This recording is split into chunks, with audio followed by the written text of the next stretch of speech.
Assalamualaikum warahmatullahi wabarakatuh. Perkenalkan, nama saya Anissa Kansinvia, NPM 0057. Pada kesempatan kali ini, saya akan membahas mengenai morfologi. Pengertian morfem. Morfem adalah bentuk bahasa terkecil yang tidak dapat dibagi menjadi bagian-bagian yang lebih kecil.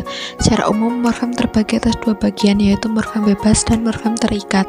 Jenis-jenis morfem. Morfem bebas adalah morfem yang dapat berdiri sendiri tanpa kehadiran morfem lainnya dalam pertuturan. Contoh kursi, pergi, duduk. Morfem terikat adalah morfem yang harus melekat dengan morfem lain atau morfem yang tidak dapat berdiri sendiri. Contoh henti pada kata berhenti. Morfem gramatikal, morfem yang jumlahnya terbatas dan berfungsi sebagai penghubung di antara morfem leksikal. Contohnya dan, yang, dengan.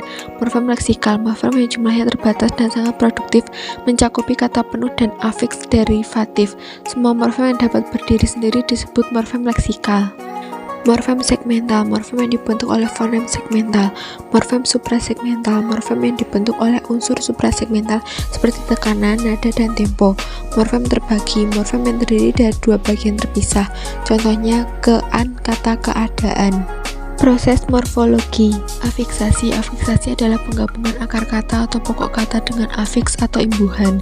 Yang pertama ada prefiks atau awalan. Prefiks ber memiliki beberapa variasi, seperti ber tambah renang sama dengan berenang, bertambah ternak, beternak. Prefiks men mempunyai beberapa variasi, contohnya men tambah baca, membaca, men tambah jadi, menjadi. Prefiks per merupakan nominalisasi dari prefiks ber dan prefiks men, contohnya berenang menjadi berenang, membaca menjadi pembaca. Prefiks ter mempunyai beberapa variasi, ditambah murah menjadi termurah, ditambah jauh menjadi terjauh. Prefiks pen mempunyai beberapa variasi, contohnya pen ditambah dorong menjadi pendorong, pen ditambah baca menjadi pembaca. Yang kedua ada infiks. Infiks termasuk afiks yang penggunaannya kurang produktif. Infiks disebut sebagai sisipan karena letaknya memang disisipkan pada kata yang diikutinya. Contohnya getar ditambah l, geletar. Luhur ditambah l menjadi leluhur. Sufiks merupakan afiks yang terletak di akhir kata yang diikutinya. Contohnya sekolah ditambah an menjadi sekolahan, jalan ditambah ikan menjadi jalankan.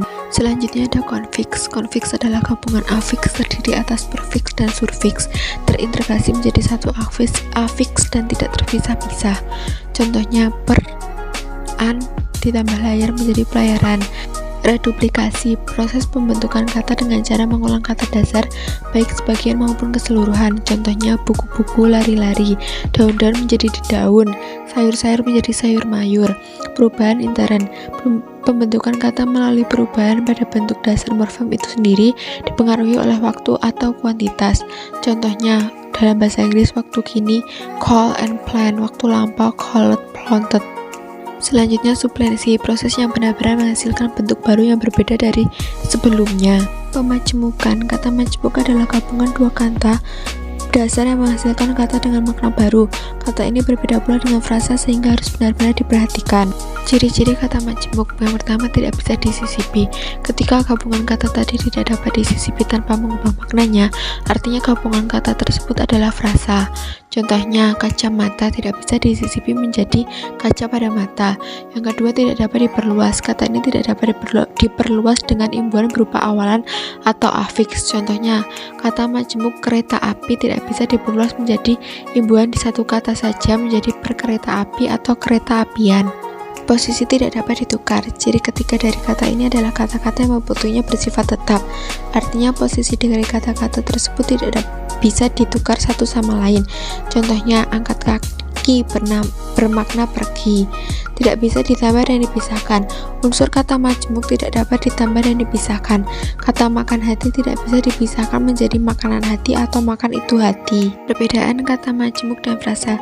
Contoh bentuk meja hijau yang berarti pengadilan adalah kata majemuk, sedangkan meja saya yang berarti saya punya meja hijau adalah sebuah frasa. Kalau kita ikuti konsep linguis struktural yang menyatakan bahwa kedua komponen kata majemuk tidak dapat dicela dengan unsur lain. Macam-macam kata majemuk. Endosentris atributif. Kata majemuk endosentris atributif merupakan kata majemuk yang disusun dengan konstruksi sama dengan salah satu atau semua unsur pembentuknya.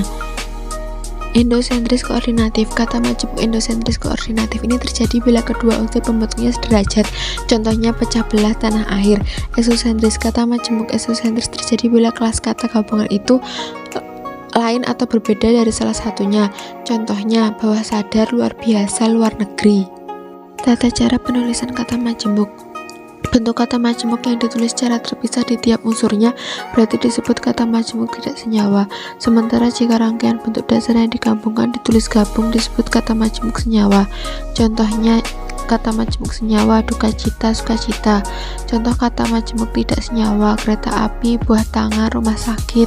Makna kata majemuk idiom.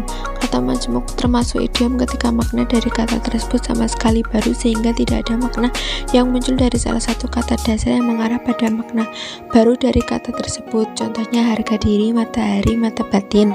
Semi idiom. Kata majemuk semi idiom berarti makna baru yang dihasilkan masih memiliki makna asli dari salah satu kata dasar yang membentuknya. Contoh rumah sakit, rumah singgah, buku tulis,